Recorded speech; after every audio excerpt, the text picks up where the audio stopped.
Hi, this is a quick video about how to take the drama out of, how to get out of drama. Now I say it's a quick video, it's probably going to be about 10 minutes because it's going to be a tutorial and I'm going to be covering a lot of the tools that I use in the Motivate, Manage or Mentor 3-day retreat, where I help my clients who are really sensitive to feedback. You know, when you know that you're emotionally responding and you know it's illogical, you know, logically you know that you're overreacting, but you just can't stop it. And these are a few of the tools that I use. But I was at the Women's Business Club talking at Swindon on Wednesday. And one of the questions I ask before I go is, what would you like to know before I leave? So that I can do videos and blogs to cover any questions that they ask. And this is the one that I was asked, is how do you get out of drama? So for those of you who are just watching for the first time, let me just quickly explain what drama is in my context. And then I want to share a couple of tools with you, and then I'm going to leave you with 3 different individual coaching activities that help you get clarity, confidence, and the change that you want. Okay, so first of all, what is drama? Well, drama is, for me, is when you have that emotional response. It's like it's an autopilot response, and logically you know it's not helpful, and it's frustrating you, and you're sick and tired of going around in this circle, and you want to change it, but you just can't do it. And you'll know if you're in drama, and one of the tools that I use is the drama triangle. So this is from transaction analysis, those of you who like to know detail. So you're in drama if perhaps you're communicating from a place of persecution. You'll be going, you're wrong or they're wrong. So the problem is very much over there. You know, it's somebody else's problem. If only they sorted that out, then you'd be okay. All right. So your immediate response is like, oh, if you would just do this, or if you would just do that, or if they would just do, or, and it's definitely outside of you. Then there's victim. So that's very much, it tends to be you. It's all with you. You don't, you know, you're not sharing the problem with anybody else. It's all your fault.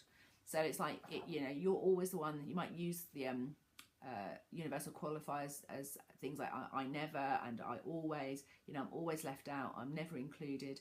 Why is it I can't get the same amount of money that everybody else gets? Why can't I be as effective at putting blogs and newsletter out? Why am I, you know, why is it other people can do it and I can't do it? So that's very much a status that you're not okay. The rescuer is somebody else is not going to be okay, and they're not okay unless you help. So they're not okay without you. So, and this can be quite challenging, particularly if you're a caring person, and I find that people who are sensitive to criticism generally tend to be someone who really worries about what people think. They want people to like them. They want to fit in. They want to belong. And so let's just clarify the difference between caring and supporting someone to rescue him. When you rescue somebody, you will get 1 or 2 responses. Either they'll get frustrated with you and they don't want your help, and then you feel annoyed and frustrated because you've done all this stuff for them and they're not grateful. Or you'll be doing lots of stuff for them and then you'll start to resent it because perhaps it doesn't seem to be making a difference, or they don't seem to appreciate it. And that's when you're rescuing, that there hasn't been a buy-in at the beginning that this is what they want and this is what you want to do. So if you're doing what you love and they're loving being supported, that's partnership, that's support. But rescuing comes when you're actually out there doing things because you think you ought to or should, but you haven't had the conversation to clarify that's actually what they want. So when you're in drama like that, the bad news is, and I'm just going to put my sheet back up, is that if you're communicating from persecutor going, well, you're wrong, then the only way they can communicate back is one of these 3 places, unless they have the resources I'm going to share with you today about not getting into drama with you. So if you say you're wrong, they can do 1 or 3 things. They can go, no, you're wrong. Or they can go to victim and go, yeah, I'm always wrong. Or they can go, oh, I'm really sorry, what have I done? How can I help you? They don't really want to help you. They just want to stop you from being mad. And they think they've got to take responsibilities up to them to sort it out. So this video is about how do you get out of this. When you're in a conversation, you know, if you've got a relationship or a behaviour that's continually stuck in this trap, how do you get out of it? Well, first of all, I want to show one other tool or resource that actually explains perhaps why we get in it in the first place. This is your brain. This is the reptilian brain, the red bit here. So this is the bit, that's the small part of the brain that is all about flight or fight. So this is a great part. It's a strength for us when we're in danger, and adrenaline gets pumping and we get out of things. So it's, you know, if you have a sudden person comes out in the drive in the car and you react really quickly to it, that's your reptilian brain kicking in, and we want that to happen. We want it to be there. And it can think it's in danger when it's not. And it can kick in very quickly and start to behave. And that's when we start communicating from a place of drama, when it doesn't feel safe. So this is thinking about things that you need, the basic needs you need for, even it could be your environment, it could be financially. You may not be doing particularly well in business right now because you're always worrying about money. So it's like, what can you do? What action can you do just to get your basic money covered so that you are not in reptilian brain? Because then you will communicate from victim or persecutor or rescuer constantly, because you just don't have the resources that you need to manage your state first and foremost. So one of the things is not to run a business really based always in the red, literally, because you don't function, you don't do your best work. So get out of red first, even if you have to get a part-time job in your business in order to keep that money coming in. You know, and if you look at the world around and you think none of us did that, I've cleaned toilets, I've done gardening for people, I've done all sorts of stuff over the 8 years I've run this business in order to top my money up. There are times when my husband's had to support me. There's times when I've asked my dad to help me out. There's all sorts of help gone on in order to take the pressure off financially, in order to do the best work you can. So making sure you have that support stops you from being reptilian brain. Mammalian brain is all about the rules. So understanding what the rules are of society and of your group or your partnerships or your relationships means that your brain it understands how you fit in and how you belong. Now, one of the challenges with that is we're often looking for similarities. And so one of the changes you can do, and this is where the strength and solution detective bit comes in, is to train yourself to be much more strength focused and recognize that we are supported best by people's differences. So valuing the differences rather than being fearful of them, which can, because when we don't feel like we fit, then we go into reptilian brain. So learning to be really curious about how different we all are can keep you out of mammalian and reptilian brain, help you to recognize that we're all connected, we're all different, and that's what makes us part of the big thing, the globe, the human race. It's our differences that connect us as much as those similarities. So focusing on that can help. Once you have these two kind of at peace, then you can be in your learning brain. And that's when we can really start to engage with criticism and not take it personally, and start to be curious about it and to be able to filter it. And there are a couple of tools that I use that really help me. The one that I love, and I'm going to put the link below, is this Wealth Dynamics. This is a 20-minute test. It's about 25 questions. You need 20 minutes where you just won't be interrupted and you can answer. And it will highlight to you in a really detailed report what your strengths are. But what it'll also do is show you when that will also show up as a challenge. So when you've got people, for example here, Dynamo Energy tend to be very good strategic planners. So they're very big picture. So they're innovative, they come up with ideas quickly, and they see problems and they find solutions. Tempo down here tend to be more detail orientated. So when if you imagine this as a mountain, they're looking at the same problem, but they're looking in a lot of detail and they're looking big picture. And so if Dynamo says, we've just got to get from London to Paris, look, it's only 2 inches on the map. Dynamo will be in London looking at the cobbles, counting how many cobbles there are to the end of the street. And so that different perception and perspective can cause the reptilian brain to go off. And if you don't have an understanding of where you are and how other people think or feel, then without meaning to, you could be causing reptilian brain in other people, which means they then start going off in their drama and you get caught up in it. So one of the major ways to get out of drama is to have better understanding of your personalities. But I love this particular business development tool because it's very focused on strengths. It's very focused on changing the way you communicate so that you value other people's strengths. So it not only helps get the reptilian brain sorted, it also helps to alleviate the mammalian brain that gets a bit confused by how we all fit in. Because there's also a tool on there that helps you work out how to create your right support network.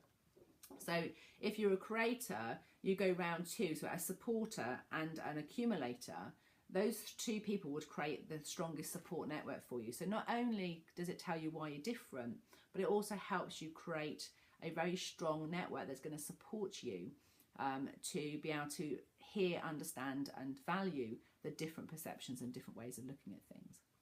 So one of the ways to get out of drama is through confidence and understanding of how other people think and feel. And that's sort of the middle one I talk about step is confidence. The first one is clarity though. It's actually knowing what you want.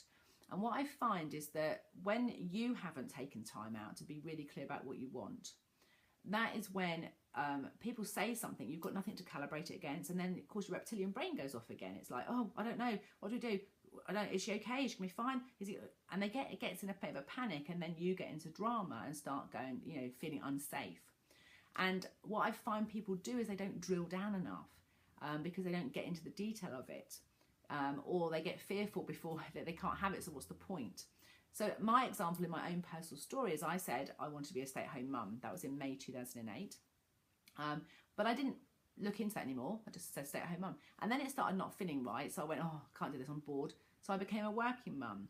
But I focused really on the business and I never really clarified it. I still didn't clarify what was a good mum, a working mum or a stay-at-home mum. What would that be like? And it was only really when I started drilling down into understanding what it is I wanted that when I said no to work, I felt okay about it because I want to be there for my kids. That's what I did.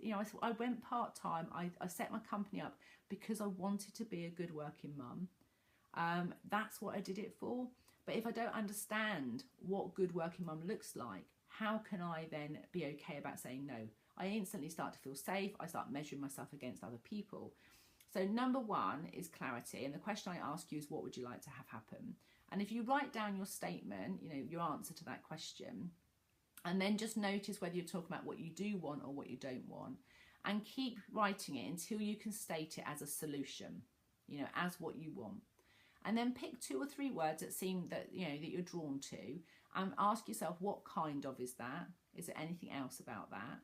Look those words up in the dictionary. Start to be really curious, and you have to tap into it until you absolutely know it in here and in here, that you're completely aligned with it and you really resonate with it and you really know that's exactly how you'd like it to be. And then step 2, confidence. The confidence can come by 2 ways. It can be doing things like the Wealth Dynamics report and understanding our differences. But it also can be about drilling down and being really understand about what's happening when it's working. So when you've got, what you want, take time now to recognise what's already working. So imagine if you gave yourself a score out of 1 out of 10. 10 it is when you have all of that and it's absolutely great. So mark it now out of 10 and notice where you are. And then as you are progressing and improving, notice every time you move closer. Giving it a number, 1 to 10, can give you some essence of where you're at. And actually, if you say, let's do that now on the video. So if you think about what you want to have happen, 10 is just the way you'd like it to be. 0 is you haven't got it at all. What number would you give yourself right now? And now with that number, what is it you're hearing and seeing that tells you you've got it? Spend some time building confidence up in what's already working. People spend so much time solving problems, but often the answer is there in your strengths, in the existing things that are going well that can help you to move it forward. And then the last thing is the change. Once you know what you want and you've got confidence in yourself and you understand how everybody else is working, often, life throws things at us. We have divorce, we have bereavement, we have children who are going through transitions and terrible teens or terrible twos. We move house, our companies, change, partners might lose their job. Or there's just stuff that happens that can put us back to reptilian brain. It can take us back to being unsure, something that we thought we absolutely understood. Somebody else gives us new information and we're like blown out of the water because it's like everything we thought we got is now different. And what I'm learning as I'm being more and more, being the self-employed thing, is I'm working with Wealth Dynamics and the Wealth Lighthouse, is that every time there's like 3 layers to foundation business, and then there's the enterprise, and then there's the alchemy. And every time you want to move from one level to the other, you have to you have to start thinking completely differently again. And that puts you into reptilian brain. That feels really uncomfortable. So the only way I know how to do that is to make sure you have the right peer support around you. So that's having people. So the Wealth Dynamics tool will help you work out who. And then you need people, not only based on their profile, but people who have the listening skills and the ability to give evidence-based feedback. People who can break it down. Now you can do this for yourself, and I'm going to share the questions with you now. And I'm also going to put those in the YouTube channel. I'm going to put the actual details of the what's the word I'm looking for? The feedback sheets. So the first thing you're going to do is, if you find yourself in drama or things aren't going very well, and you hear yourself going, oh, well, they should be doing whatever, then write down what it is, and then put down what it is you're hearing and seeing. So be very specific, you know. So if they're being disorganized or they're being disrespectful, write down what it is you hear and see. And then the next question is, so what you infer from that behavior is they're being disrespectful. Okay. And I say infer because that's your map of the world. And what I think is disrespectful versus what you think is disrespectful, what I think is confident versus what you think is confident, will and is very different from each map of the, you know, depending on who we are, our life experiences. So the first thing about getting out of drama is being willing to get curious and separate the facts from the inference, what it is you're inferring from what somebody else is saying or doing or being. Okay. So that's the first part. So you're going to write that down. That's what you heard and saw, and then you infer from it X, Y, and Z. Then you're going to look at the impact that's having on you. So when I see someone turning up late for an appointment, I infer from that they disrespect my time. The impact on me is I feel of less value and not very important. And then the last bit is, what would you like to have happen? And they're the 4 questions. And when I work on the 3-day retreat, what I do is I give people some sheets and they write down every time, you know, every little tiny voice that goes off in their head. If someone else is doing something and they can hear themselves thinking, they write it down, and then you can start to see patterns and trends. And what happens is we start to see which ones are the most prominent emotional buttons, and we can start to disconnect them, and we can start to explore them and go, you know, is that true?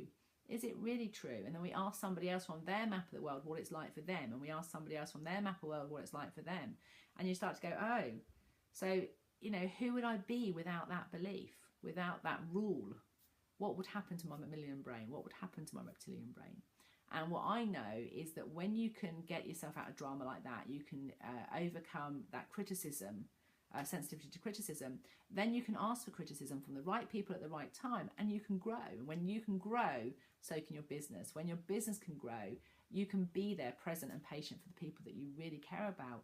And in my experience, that's when your heart can really open up and you can feel real love. And things like getting fit and eating the right food, all of those things fall into place when you are able to invite and give effective feedback that doesn't leave people feeling just destroyed and criticised. So I hope that's of help to you today. If you are in that point where I was 8 years ago, where your life was falling apart and you're just getting really frustrated and fed up because you know that you're a capable person, you know you've got strengths, but this emotional trigger is just throwing you a curveball all the time. Have a go at these activities. For some of you that'll be enough, and for others you need that more consistent feedback from somebody who's paying attention to your patterns with you. Then please use the link below and get a call in, and let's speak soon. Thanks for listening today. Hope that's useful. Bye.